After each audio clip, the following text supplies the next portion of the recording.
जी viewers, क्या नाम है, आज ईद का दिन है। अभी भी शाम के 7:19 है। आप देख सकते हैं क्या भीगी भीगी शाम है और सिर्फ 14 डिग्री टेम्परेचर है। तो मैं जा रहा था एक रेस्टोरेंट से नान उठाने के लिए, क्योंकि घर में दावत है। तो मैंने गुम हुआ है कि जाके नान लेके आओ। तो 10-15 मिनट की ड्राइव होगी, क्योंकि रश आवर भी है और मुझे जाके नान लेके आने बने नहीं हो। तो मैंने इस दौरान में सोचा कि व्यूअर्स के साथ कुछ बात कर ली जाए।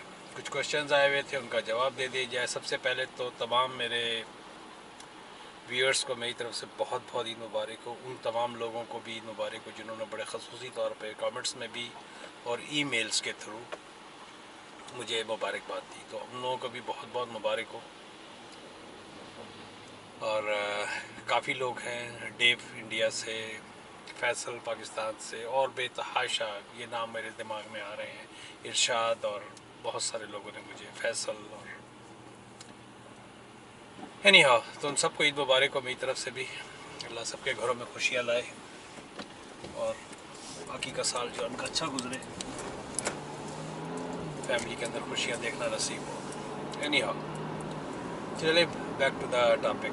The topic is, I got some questions. Number 1 कि क्या यहाँ सर्दियों में काम मौसम कैसा होता है। तो मौसम फोक्स ये कह सकता हूँ, एक अच्छा फोक्स से मुझे याद आया, एक साहब ने काफ़ी मजाक उड़ाया, खैर वो उनको मैंने रिमूव नहीं किया है। Folks, fox, FOX fox, FOUX fox. तो फोक्स जो है FOLKS, it is known for the general people, लेकिन ये ओल्ड इंग्लिश में आता है। When there is ending of any conversation तो पीपल नॉर्मली यूज़ फोक्स। चलें, व्यूअर्स कह दूंगा, आइंदा मैं ट्राई करूंगा। इससे पहले एक बड़ी अच्छे किस्म के सब्सक्राइबर है मेरे, उन्होंने मुझे कहा था कि यार आप फोक्स की बजाय व्यूअर्स यूज़ किया करें, लेकिन मेरी ज़बान पे शुरू से ये लफ्ज़ चढ़ा हुआ है, तो I try not to use it, कि मैं ना इसको इस्तेमाल करूं, उसके बावजूद मेरे ज़बान से निकल जाता है।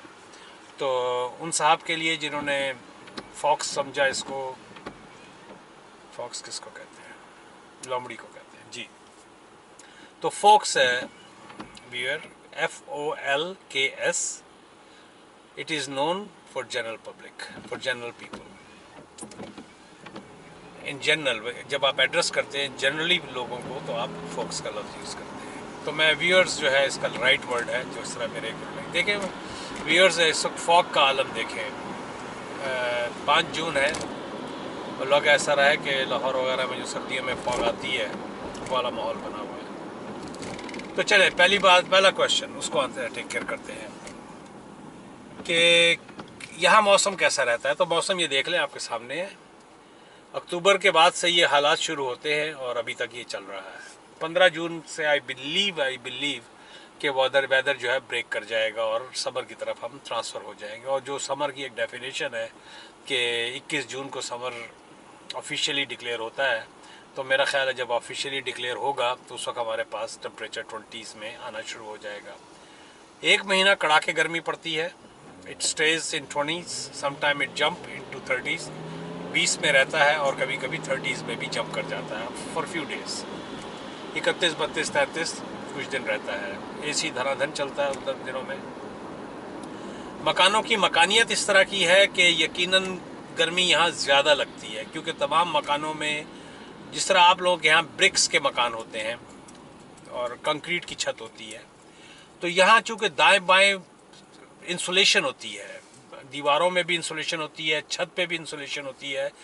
ये यहाँ जो मकान बनते हैं वो सर्दी को मद्देनज़र रखकर बनाए जाते हैं, तो गर्मी ज़रा सी भी पड़ती है तो घर जो है यहाँ के एकदम भमक जाते हैं, क्योंकि उनके अंदर इंसुलेशन बड़ी हैवी होती है और AC की ज़रूरत पड़ती है। अगर कोई क्या है कि जी बगैर AC के गुजारा हो जाता है, यस हो जाता है कुछ विंटर्स, कुछ समर्स में जब बहुत 24, 25, 26 से आप पंखा चला लें, लेकिन फिर भी AC एयर कंडीशन चाहिए होता है। Sometime it is very uncomfortable, बहुत ही बेइत्मीनानी की सी कैफियत होती है।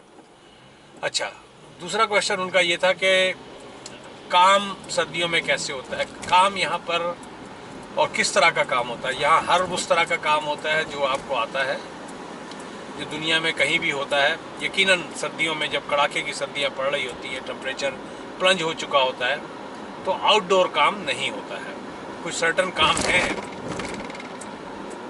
शदीद कड़ाके की सर्दियों में स्वयं इमरजेंसी के बाहर का काम नहीं होता है, जिस तरह कंक्रीट से रिलेटेड काम है या कंस्ट्रक्शन से रिलेटेड काम है। तो मोस्ट ऑफ द जो कंस्ट्रक्शन इंडस्ट्री के अंदर लोग हैं यहाँ, जब 15 नवंबर या 1 दिसंबर के बाद से जो है कंस्ट्रक्शन का काम बाहर का आउटडोर ख़त्म हो जाता है। जिस तरह रोड से रिलेटेड है, मेरे एक जानने वाले हैं, वो हाईवेज़ की उनकी वो है, मोस्ट ऑफ द हाईवेज़ पर का काम होता है, तो उनको फिर ले ऑफ मिल जाता है। ले ऑफ का मतलब ये है कि गवर्नमेंट जो है उनको, जो भी कंपनी है वो उसको ले ऑफ पे भेज देगी। ले ऑफ से मुराद ये है, वो एम्प्लॉयमेंट EI कहलाता है, शायद एम्प्लॉयमेंट इंश्योरेंस वगैरह होती है, तो उनको वहाँ से पैसे आने शुरू हो जाते हैं। वो शायद 60, 65, 55 to 65 डिपेंडिंग, मुझे उसकी एग्जैक्ट फिगर का नहीं पता, तो 57-60% इस तरह का आपकी जो पे होती है वो आपको मिलने लग जाता है। अच्छा जी, काम अब हर तरह का होता है, काम कोई रुकता नहीं है। बेसमेंट्स वगैरह जो कंस्ट्रक्शन वाले हैं मोस्टली, वो फिर बेसमेंटों की जिस तरह के काम हैं, इंडोर काम है, इस तरह के काम होते हैं। यकीनन होम डिपो पे, लोब्लास ये ना क्या है, लोज है सॉरी, उनका जो बिजनेस है कंस्ट्रक्शन से रिलेटेड, वो उस पर काफ़ी फ़र्क पड़ता है। तो पीछे एम्बुलेंस बुरी तरह फंसी हुई है, लोग रास्ता देने की कोशिश कर रहे हैं। देखें, ये यहाँ का सिस्टम है, आपको यहाँ नज़र आएगा। देखिए, लोगों ने ये एम्बुलेंस पीछे फंसी हुई थी, कैसे लोगों ने इसको रास्ता दे के रास्ता निकाला है इसके लिए। तो काम फोक्स, अब और भी है क्या? नहीं, और कोई नहीं है। अच्छा, तो काम यहाँ पर कोई नहीं रुकता है। आप हर तरह का जो भी आपका स्किल है वो आपको काम यहाँ पर मिल जाएगा। ये दूसरी बात है कि आप गूगल करके पता करें कि किस स्किल की डिमांड है, किस स्किल की डिमांड नहीं है, तो दैट्स अ डिफरेंट थिंग। एक और बहन का क्वेश्चन आया था, क्या यहाँ मस्जिदों में औरतें भी जाती हैं नमाज पढ़ने के लिए? बिल्कुल, यहाँ हर मस्जिद के अंदर आई वुड से दैट, मेरा ख्याल से 90-95% ऑफ द मसाजिद में सिस्टर्स के लिए एक अलग से दरवाज़ा होता है, वो सिस्टर्स डोर कहलाता है। वहाँ पर औरतें जो हैं नमाज़ पढ़ती हैं और जमात के साथ नमाज़ पढ़ती हैं। वो सेक्शन इतना बड़ा नहीं होता, लेकिन फिर भी एक रीज़नेबल साइज़ का होता है। तो ये दो बातें हो गई। और क्या बात थी, और क्वेश्चन था? अच्छा, लगे हाथ तो इसको भी बता दूँ। एक लाहौर की वीडियो थी, अराइवल एट लाहौर एयरपोर्ट, उसमें मेरे मुंह से 72 डिग्री निकल गया। अब उसके ऊपर जो गाली गलोच मुझे हुआ है, यार मैं इंसान हूँ, मेरे भाइयों जिन्होंने मुझे गालियाँ दी हैं, क्या मेरी ज़बान स्लिप नहीं हो सकती है? मुझे बहुत अफसोस हुआ उनके गटर ज़हनों का, जिस तरह के उन्होंने वहाँ पर कमेंट्स लगाए, तो फिर मुझे उनको रिमूव करना पड़ा उनके कमेंट्स को। तो मेरे मुँह से 32 की बजाय 72 निकल गया। तो वो उसके ऊपर ऐसा, उससे मुझे पता लगता है कि कौन किस बैकग्राउंड का है, उसकी जहनीत क्या है और कितना वो टेंस्ड और फ्रस्ट्रेटेड है। तो आई रिक्वेस्ट एवरीबॉडी, मुझसे अगर गलती होती है तो प्लीज़ काफ़ी पॉजिटिव वे में, बिल्कुल गलती होगी मेरे मुंह से काफ़ी। और मैं जब बात कर रहा होता हूँ अक्सर मैं भूल जाता हूँ, मिसागा की बजाय टोरंटो बोल रहा होता हूँ, टोरंटो की बजाय लाहौर बोल रहा होता हूँ। अक्सर जब मैं जिस तरह यहाँ पर था एक दफ़ा, I mean there are so many ways, there are so many times I make mistakes while passing out information। लेकिन इससे ना सिर्फ ये होता है कि व्यूअर्स आप मुझे कमेंट में डाल के मुझे बताएं, मेरी गलती की निशानदही कराएं, तो मैं वहाँ पर उसको ना सिर्फ करेक्ट करूँगा और उसको डिस्क्रिप्शन में डाल के बता भी दूँगा। तो एनी हाउ कितने मिनट की हो गई? 8 मिनट की 10 मिनट की वीडियो बन जाएगी ये। तो मैंने कहा कि ये क्वेश्चन आंसर सेशन टाइप की चीज़ है। ओह वाह, देखा अपनी गाड़ी में से धुआं जो निकला, ये जो वेप्स करके जो आजकल जो इलेक्ट्रिक सिगरेट आए हैं, आई डोंट नो उसके फ़ायदे हैं या नुकसान है। पब्लिक धनाधन उस पर धुआं फेंकती है। तो ये क्वेश्चन था। तो हाँ, मस्जिद का भी हो गया, इसका भी हो गया, और बेतहाशा क्वेश्चंस हैं मैंने लिखे हुए थे, अब मेरे दिमाग में इस वक्त आ नहीं रहे हैं। तो ये मौसम आप देख लें, चलें मैं पहुँचने ही वाला हूँ वैसे 3-4 मिनट के अंदर, जहाँ से मुझे नान उठाने हैं। ये हाईवे 10 और दंदास के ऊपर ये एक पाकिस्तानी रेस्टोरेंट्स का मिसागा के अंदर अच्छा भला यहाँ पर जमगट्टा इस सेंस में कह सकते हैं कि हॉट प्लेट है, ताज़ा टेस्ट है, देसी कॉर्नर है, फिर तबाक है, फिर बारबेक्यू टू नाइट्स है, फिर बिरयानी का वो एक जगह है, फिर भगवानियों का वो चपली कबाब के नाम से है, और क्या है, और क्या है, पापाइज है, वो भी हलाल है। So there are so many choices में कुछ मिस भी हो गए होंगे। हाँ, यहाँ पर ईस्टर्न फूड का है लेफ़्ट साइड पे, ये 2 for 1 हलाल पिज़्ज़ा भी है, और इसके अलावा और क्या है, बेतहाशा है। यहाँ दिखा के बताता हूँ मैं आपको। पाकिस्तानी इंडियन हक्का चाइनीज़ है, ईस्टर्न फूड्स ये भी हलाल हैं, ये लेफ़्ट साइड के मैं बता रहा हूँ। और मैं यहाँ पर ये जा रहा हूँ ये ताज़ा टेस्ट के ऊपर। तो यहाँ से मुझे आज की रात के खाने के लिए 15 नान उठाने हैं। तो मैंने कहा आप लोगों को भी पता लग जाए कि इनकी मुफ्त में एडवर्टीज़मेंट भी हो जाएगी। ईद की वजह से बिल्कुल ठंडे ठार बैठे, मेरे हिसाब से बिज़ी होना चाहिए था इनको। पान, ताज़ा टेस्ट, फालूदा, चाट पापड़ी, कश्मीरी चाय। चले फॉक्स, मिलते हैं एक ब्रेक के बाद।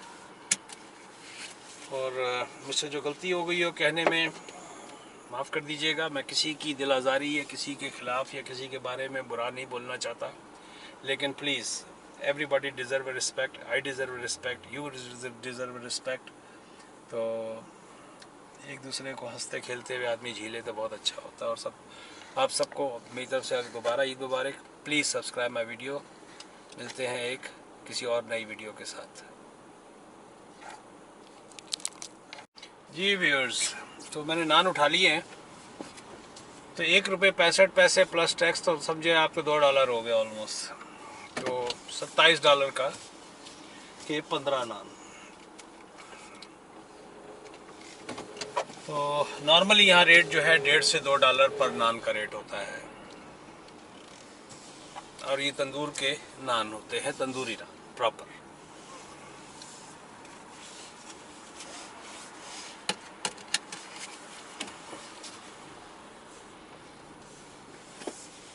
नान इतने गर्म है कि गर्मी लग रही है मुझे खिड़की खोलने पे। नहीं, बल्कि हीटिंग भी चल रही है, ऐसा है। वैसे यार नान का इतना सेक पड़ रहा है, वो हीटिंग भी थोड़ी सी चल रही थी। आप देख सकते हैं व्यूअर्स, क्या नाम है, फॉग का क्या आलम है। 5 जून 2019, 14 डिग्री के साथ फॉग।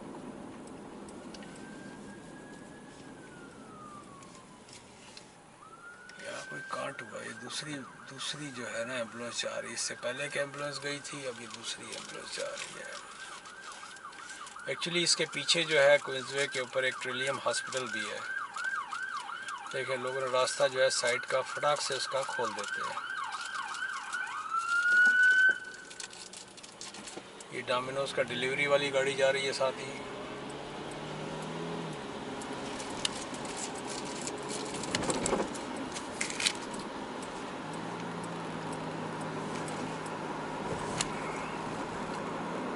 और लेफ्ट साइड पे बियर स्टोर गुजरा है। अच्छा, बियर स्टोर के बारे में भी मैं फोक्स आपको बताऊं, यहाँ पर जितने भी अल्कोहल और वो है ये गवर्नमेंट कंट्रोल्ड है। तो हमारे जो ये नए यहाँ के प्रीमियर साहब हैं, वो चाह रहे हैं कि ये जिस तरह मॉन्ट्रियल में है, यूनाइटेड स्टेट्स में बहुत सारी स्टेट्स के अंदर है, बल्कि सभी जगह ऑलमोस्ट, कि परचून की दुकानों को दे दिया जाए। तो और गली गली मोहल्ले मोहल्ले जो है फिर शराब मिले। तो ये एक नई डेवलपमेंट हो रही है जिसके ऊपर काफ़ी शोर मच रहा है यहाँ पर। अभी तो ये कंप्लीट ठेका वाला स्टाइल है कि भाई सुबह जब ये खुलता है तो यहाँ लाइन लगी होती है, और रात को जब बंद होता है तो लोग अपना लोड भर के लेके जाते हैं। तो वीडियो मैंने इसलिए भी चालू कर दी कि ज़रा फॉग देखें, कितनी थिक फॉग है, कितनी थिक फॉग है कि फ्रंट की कोई बिल्डिंग, कोई कुछ कहीं से भी नज़र नहीं आ रहा। और ये 5 जून 2019 है। तो यहाँ का जो टेम्परेचर है, यहाँ का जो वेदर है, बहुत हद तक पाकिस्तान का जो नॉर्दर्न एरिया है उससे मिलता जुलता है।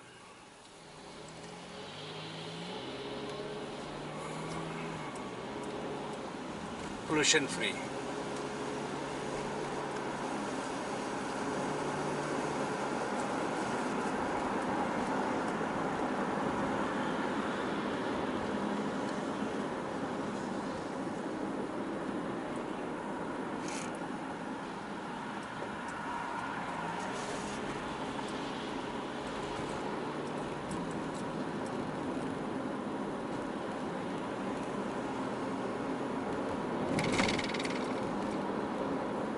हाँ, याद आया। एक क्वेश्चन मेरे पास आया था कि हम नए इमिग्रेंट हैं और हमें मकान चाहिए किराए के लिए। तो व्यूअर्स, इसके लिए मैं आप लोगों को सिर्फ एक ही बात कहूँगा कि मकान यहाँ हासिल करना किराए के लिए जब आप नए आते हैं तो बहुत ही मुश्किल है, क्योंकि आपका क्रेडिट नहीं होता या आपके क्या नाम है बैकग्राउंड। इससे पहले भी मैं ये जो भी रेंटल के उसमें भी बना चुका, लेकिन उसके बावजूद भी लोग चूँकि पूछते रहते हैं तो मैं वक्तन फ़वक्तन ये सारी रिपीटिशन एक किस्म की होती है, लेकिन मैं डालता जाता हूँ इन्फॉर्मेशन, क्योंकि हर कोई मेरी हर कोई वीडियो नहीं देख सकता। ना वो देखेगा कि स्क्रॉल करके जाए कि किस टॉपिक में, इसका कोई इंडेक्स तो मेरा बना हुआ नहीं है, किस टॉपिक की यहाँ पर है, उस टॉपिक की यहाँ पर है। तो मैं रेंटल्स के सिलसिले में, क्योंकि अब ये जून और जुलाई में अच्छे खासे यहाँ पर इमिग्रेंट्स आ रहे हैं, they were waiting for the weather या वट एवर रीज़न, तो मेरे पास कम से कम 4 या 5 इस तरह की इंक्वायरीज आ चुकी हैं। तो इसके लिए मैं आपसे कहूँगा, पहली बात तो ये आपके KIJIJI कजीजी के नाम से यहाँ की मशहूर है, जिस तरह पाकिस्तान में ओलेक्स है और डिफरेंट जगहों पे डिफरेंट वो होंगी, मुझे रिपीट करने की ज़रूरत नहीं है क्योंकि मेरा रास्ता मुश्किल से 2-3 मिनट का और रह गया। तो आप कजीजी पे जाके देखते रहें और उस जिस बंदे का भी है उसके साथ करस्पॉन्डेंस अभी से शुरू कर दें। करस्पॉन्डेंस से मुराद ये है कि ईमेल के ऊपर अगर आप कॉल कर सकते हैं तो उसको कॉल भी करें। मोस्ट ऑफ द टाइम तो ये लैंडलॉर्ड जो है, अगर आपको पता लग जाए कि आप बाहर रह रहे हैं तो वो जवाब भी नहीं देते हैं लेकिन 5 उंगलियां बराबर नहीं होती, अच्छे भी होते हैं, डिफरेंट किस्म के भी होते हैं और ख्याल रखने वाले भी होते हैं। My God, what a thick fog now. क्योंकि मैं जो देख रहा हूँ कैमरे के इसमें जो आएगा पिक्चर के अंदर, वीडियो के अंदर, सामने की बिल्डिंग तक सही तरीके से नज़र नहीं आ रही। वो जो 5 बिल्डिंगें किंग्सब्रिज गार्डन सर्कल के ऊपर है, तो इतनी थिक फॉग है, बाकायदा बादल की तरह से उड़ रही है लेफ़्ट साइड पे जो मैं देख रहा हूँ। तो आप लोग जो है व्यूअर्स, क्या नाम है, उसके लिए जो है ना, अभी से अगर 1 महीने बाद आपको जो फ़र्ज़ किया किसी को अगर 1 जुलाई को पहुँचना है तो अभी से वो शुरू कर दे। इस इंतज़ार में नहीं कि मैं वहाँ पहुँच के इंतज़ाम करूँगा, ये करूँगा, वो करूँगा, क्योंकि मोस्टली जो टारगेटेड मंथ होता है, जैसे 1 जुलाई से है, तो वो मोस्टली जो है वो 10, 12, 15, 20 जून तक वो उठ चुके होते हैं, क्योंकि यहाँ पर हाउसिंग की पोजीशन बहुत ही टाइट है। अच्छा, एक साहब का और भी था कि मुझे 1000 के अंदर चाहिए, तो भाई 1000 के अंदर कोई भी 1 बेड का, बल्कि मैं उनके लिए देख भी रहा था, वो कालवन इंडिया के कहीं के हैं, उनकी एक फैमिली के मेंबर जो यूनाइटेड स्टेट्स में वो आए हुए थे, यहाँ पर आई हुई थी, उन्होंने अप्रोच किया था मुझे ओवर द फोन, तो उनके लिए मैं देख रहा था। लेकिन 1000 के अंदर यहाँ पर मिनिमम जो रेंटल इस वक्त शुरू हो रही है, अभी ये कल की बात है, मैं बैठा हुआ देख रहा था, $1300 से शुरू हो रहे हैं। और अगर कोई गलती से 1200, 1250 का होगा भी तो डेफिनेटली उसके अंदर की कंडीशन बहुत ही ख़राब होगी, जिसने मजबूर होके just to attract the tenant he put it for $1200। Otherwise minimum 1 bedroom basement की बात कर रहा हूँ मैं इस वक्त, जिसमें टाइट सा किचन होगा, टाइट सा वॉशरूम होगा, छोटा सा लिविंग रूम होगा और एक रूम होगा, और हो सकता अच्छा भी हो। मैं किसी के लैंडलॉर्ड की प्रॉपर्टीज़ को बुरा नहीं कहना चाहता यहाँ पर, मैं अपने उसकी बुनियाद पे कह रहा हूँ, जो मैंने उनकी पिक्चरें देखी तो 1300 से शुरू होगा। तो नया इमिग्रेंट जो है, मैं उन खरे को यही कहता हूँ कि भाई आप जो है ना एकोमोडेट करने की कोशिश करें अपने आप को, क्योंकि मैं इस काम के अंदर हूँ तो मैं कई देखता हूँ जो आते हैं उनको इतने ज़्यादा चूज़ी होते हैं, चूज़ी इस सेंस में कि नहीं भाई आप ख़रीद नहीं रहे हो, आप किराए पे रह रहे हो, अपने आप को एडजस्ट करो किस तरीके से 6 महीना 1 साल, उसके बाद अपने पसंद का महल ख़रीदना है तो ख़रीद लेना, किराए पे लेना है तो किराए पे ले लेना, जैसे भी दिल चाहे। तो एनी और व्यूअर्स, मैं यहाँ पर अब बंद करता हूँ, दोनों वीडियोस को कनेक्ट करूँगा। वीडियो मेरी बन गई है छोटी सी, मुझे तो बात करना होता है, कोई ना कोई बडी मुझे चाहिए होता है। व्यूअर्स, आप मेरे बडी हैं, मेरे साथ ट्रैवल करते हैं। चलें, मिलते हैं एक ब्रेक के बाद। Please, like I always request, please subscribe my videos.